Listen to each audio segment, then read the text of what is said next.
गंगा जिन्हें हम माई कहते हैं, वहाँ पूरे शहर का पूरा सवेरे का कचरा उसमें डाला जाता है। सवेरे का मतलब समझ रहे हैं, आपके मल मूत्र पूरा ड्रेनेज लाइन गंगा में और तमाम नदियों में बहाया जा रहा है।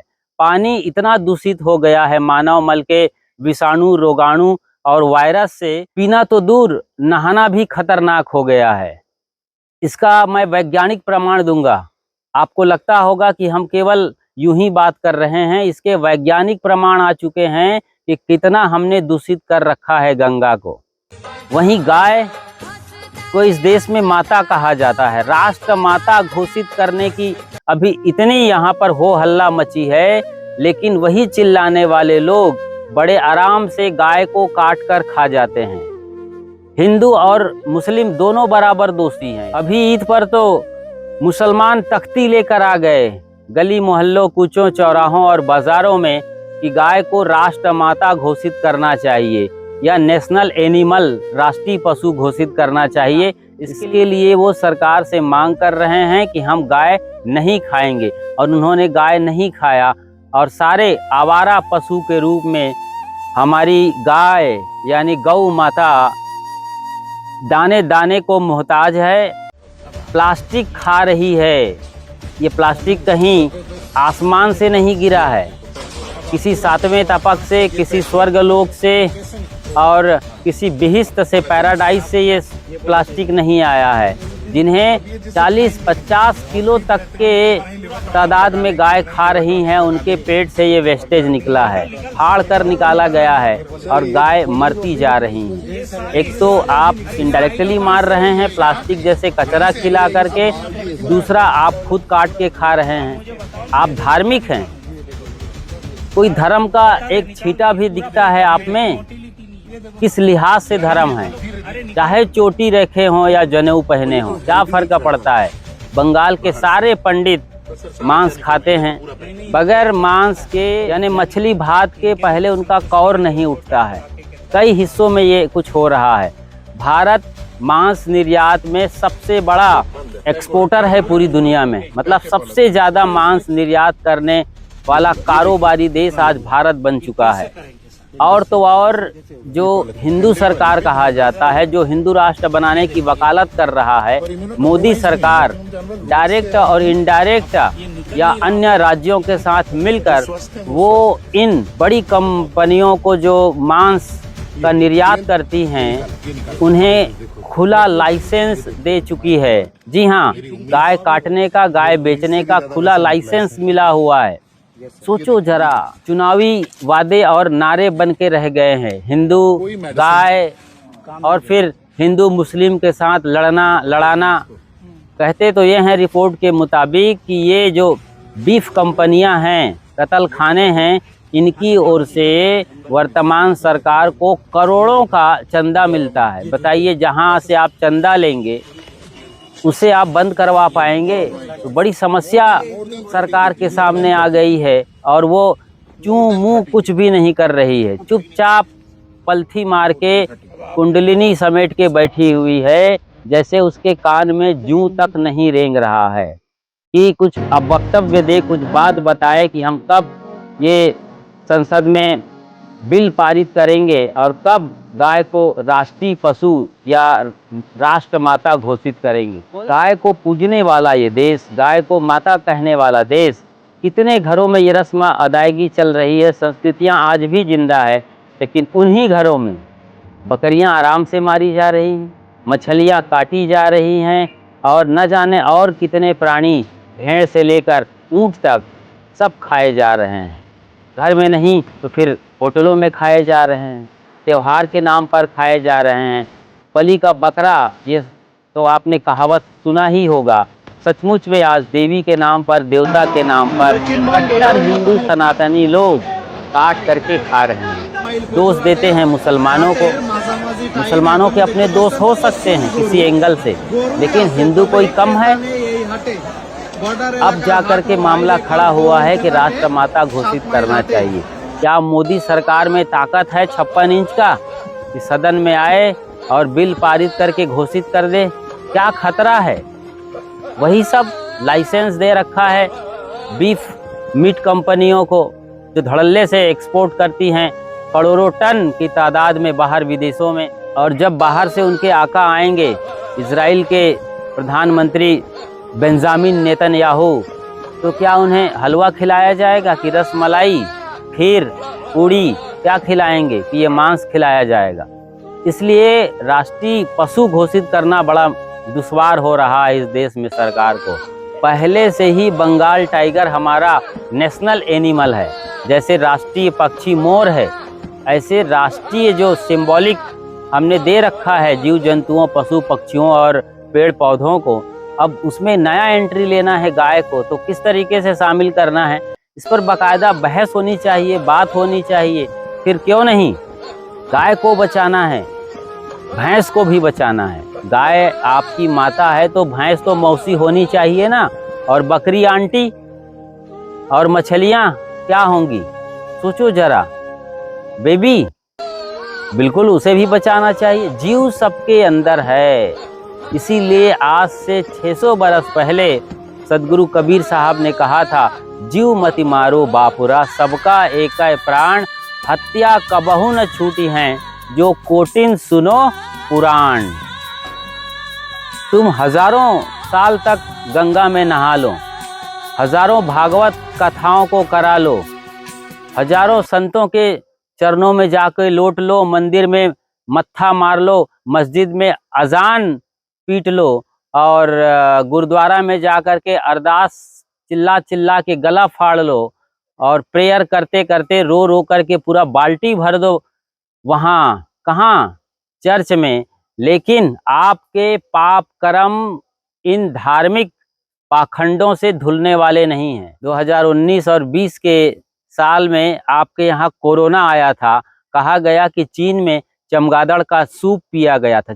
चीन में, जी हाँ, आपका पड़ोसी देश, चमगादड़ का सूप, वही जो उल्टा लटकता है पेड़ों पर, रात में जो देख पाता है, जिधर खाता है उधर मुंह से टट्टी करता है, उसका सूप बना करके, जिधर खाता है उधर से टट्टी करता है, उसी का सूप बना करके चीन में पिया गया, पूरा चाइना ने पिया। और इतना तो छोड़िए, वहाँ डाक फेस्टिवल मनाया जाता है। इस दौरान पूरे देश में शहर, गांव, बाजार से कुत्ते इकट्ठे किए जाते हैं, गाड़ियों में, ट्रकों में, ट्रैक्टरों में भर करके, और उन्हें जिंदा पानी में उबाला जाता है, फिर मसाला, मिर्च वगैरह डाल करके पूरा देश खाता है।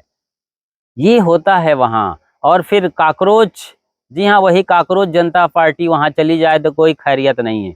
काकरोच से लेकर चूहे, कीड़े मकोड़े जो मिल जाए, यहाँ तक कि वो तितली के पहले जो कैटरपिलर बनता है, उसे भी वो बड़े आराम से तेल में फ्राई करके चबा जाते हैं। बहुत कुछ होता है वहाँ पर, तो बताना मुश्किल है, कलेजा मुंह पर आ जाता है। और इस देश में भी अब कोई इसकी कमी नहीं है। मैं कोलकाता के कबीर आश्रम में रहा हूँ। मैं सब्जी लेने जाता था, जब गाजर, मूली, खीरा, ककड़ी और कद्दू, परवल, नेनुआ और अन्य तमाम लाल भाजी से लेकर के खट्टा भाजी और चौलाई, पालक, बथुआ, तो इन सब्जियों के बीच में वहाँ पर घोंघा बिकता था। घोंघा, केकड़ा, बकरा और मछलियों की मैं बात ही नहीं कर रहा हूँ। घोंघा, जी हाँ, जो ब्लेड पर चले तो कुछ फर्क ना पड़े, वो घोंघा भी आदमी काट के खा जाता है। काकरोच खा जाते हैं, केकड़े बिकते हैं वहाँ पर बड़े आराम से बाजार में। ये हमारा देश है। हमने आदमी के अलावा अन्य पशु पक्षियों को खाने की चीज समझ रखा है। अब इसके पीछे जो वैज्ञानिक रिसर्चेस हुए हैं, खोजें हुई हैं, रिपोर्ट आई हैं, वो सुनिए आप। जब आप एक मूक और निरीह प्राणी को, चाहे वो पशु हो या पक्षी, मारते हैं, तो वो पहले से ही जान जाते हैं, उनके अंदर इतनी सूक्ष्म संवेदनाएं हैं कि वो आपके चेहरे के एक्सप्रेशन को पकड़ लेते हैं। आपकी चेहरे की रंगत बदल जाती है, आपके आंखों में देखने का भाव बदल जाता है, आप पूरे कसाई हो जाते हैं। भले ही मंदिर, मस्जिद, चर्च, गिरजाघर, गुरुद्वारा में आप पुजारी हों, मुल्ला मौलवी हों, पंडित पुरोहित हों, या फिर पोप पादरी हों, बड़े तिलक लगाकर, चुटई बढ़ाकर, जालीदार टोपी लगाकर जो भी करते होंगे, आरती, पूजा, प्रार्थना, अजान, प्रेयर, लेकिन यहाँ जब आप ये मार रहे हैं और आप मारते हैं, धार्मिक चोगाधारी ये लोग सबसे ज्यादा यही काम कर रहे हैं। पशु बलि, पशु हिंसा और पक्षियों को मारना। जब आप काटते हैं इन प्राणियों को, मछलियों को, बकरियों को, भेड़ों को और मुर्गियों को, तो वो सारा रीड कर लेते हैं और उनका पूरा अंदर का सिस्टम, मस्तिष्क पूरा हिल जाता है। उन्हें पता चल जाता है कि आप मारने जा रहे हैं। रोते हुए बकरे का वीडियो वायरल है, देख लीजिए कैसे रो रहा है आदमी की तरीके से, और आप आराम से मार के खा जाते हैं। उन्हें पता नहीं है क्या वो प्लास्टिक हैं या गोबर माटी से बने हैं। उनके अंदर चेतना है, वही जो आपके अंदर बैठा है। उसी चेतना को भगवत्ता कहा जाता है जब वो जाग जाती है, और वहीं से भगवान की उत्पत्ति होती है। जब आप काट रहे होते हैं तो उनके अंदर एक अलग लेवल का हार्मोन्स रिलीज होता है। वो उनके रेसे रेसे रोए रोए में समा जाता है वो हार्मोन्स। उसको कितना ही धो लो, कितना ही गर्म पानी में उबाल लो, वो हार्मोन्स रिलीज नहीं होता है। वो उसी मांस के कतरा कतरा में चला जाता है। और जब आप उसे खाते हैं मिर्च मसाला डालकर, छौंक बघार भून कर, तो उसके साथ उनके दुख, पीड़ा, हताशा, निराशा, चित्कार, पुकार सब खाते हैं। और फिर उसके बाद जब वो असर करता है शरीर में, कुछ महीने बाद, कुछ साल बाद, तब आप अपने को कितना लाचार और बीमार पाते हैं। अब सब कुछ निकलने लगता है आपके शरीर में। आप भयंकर बीमारी से ग्रस्त होने लगते हैं। कैंसर भी होने की संभावना बढ़ जाती है। आप सोचते हैं लेग पीस खा रहे हैं। मुर्गी या मुर्गा के लोग लेग पीस मांगते हैं, होटल में जाकर ऑर्डर करते हैं बाकायदा। लेग पीस खाने वालों, कान खोल कर सुन लो। तुम्हारे बच्चे जब लकवा से ग्रस्त होकर आएंगे, तब कहाँ मत्था टेकने जाओगे, और कौन भगवान बचाएगा, और कौन सी गंगा में डुबकी मारोगे और अपने बेटे को लकवा से बाहर निकालोगे। आने वाली पीढ़ियां आपको कभी माफ नहीं करने वाली है। कर्म का सिद्धांत इतना तगड़ा है कि इससे आप बच नहीं सकते, कोई उपाय नहीं है। हिंदू हो चाहे मुसलमान, ये जाति बिरादरी और धर्म के नाम पर जो अत्याचार का नंगा नाच खेला जा रहा है ना, कोई भगवान भगवती, कोई पैगंबर, पीर, खुदा, अल्लाह, कोई लॉर्ड और कोई गॉड नहीं आएगा। कोई पैगंबर, कोई काम नहीं आने वाले हैं। कोई भगवान आपको माफ करेगा। आप उनके बच्चों को कच्चा चबा के खा रहे हो, भून करके खा रहे हो। कहते हो ना उन्हीं ने पैदा किया है, सृष्टि के वो रचनाकार हैं, अनंत ब्रह्मांड नायक हैं। नाम कुछ भी दे दो, क्या फर्क पड़ता है। और उन्हीं के वो बच्चे हैं, उनके सामने उनके बच्चे को मार के खा रहे हो। सोचो जरा। इसीलिए कबीर साहब ने बीजक में सवाल उठाया है, जो तोहरा है सांचा देवा, खेत चरत क्यों ना लैया जी। ए पापी लोगों, यदि तुम्हारा देवता सच्चा है, तुम्हारा भगवान, तुम्हारा खुदा, तुम्हारा गॉड, तो वो खेत चरते हुए भेड़ बकरियों को या शेर बिल्लियों को, कुत्तों को उठा क्यों नहीं लेता।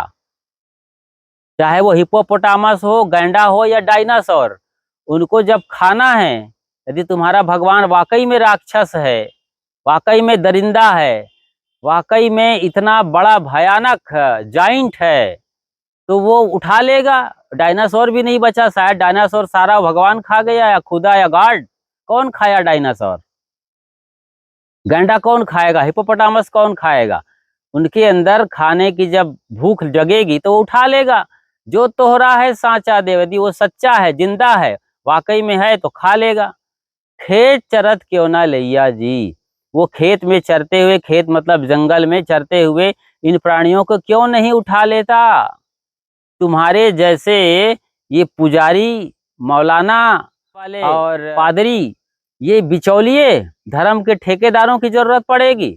तुम जैसे दो कौड़ी के आदमियों की जरूरत पड़ेगी, जो अनंत ब्रह्मांड नायक है, स्वयं सृष्टि करता है, अनंत शक्ति से भरपूर है, सर्वज्ञाता है, सर्वव्याप्त है।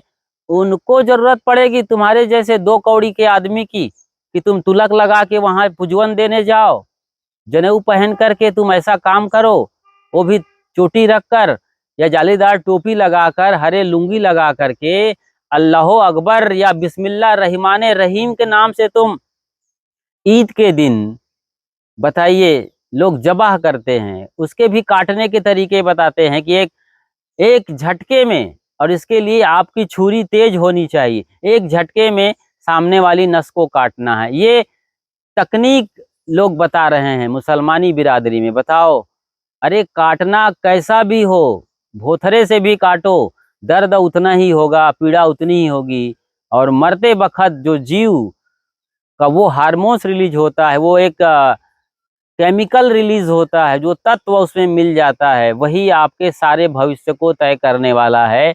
और वो आज नज़रों के सामने दिख रहा है, फिर भी लोग आराम से ये गाय और अन्य जानवरों के मांस खा रहे हैं। बरसों राम तेरी गंगा मैली फिल्म आई थी, उसका गाना काफ़ी फेमस है, राम तेरी गंगा मैली हो गई, पापियों के पाप ढोते ढोते।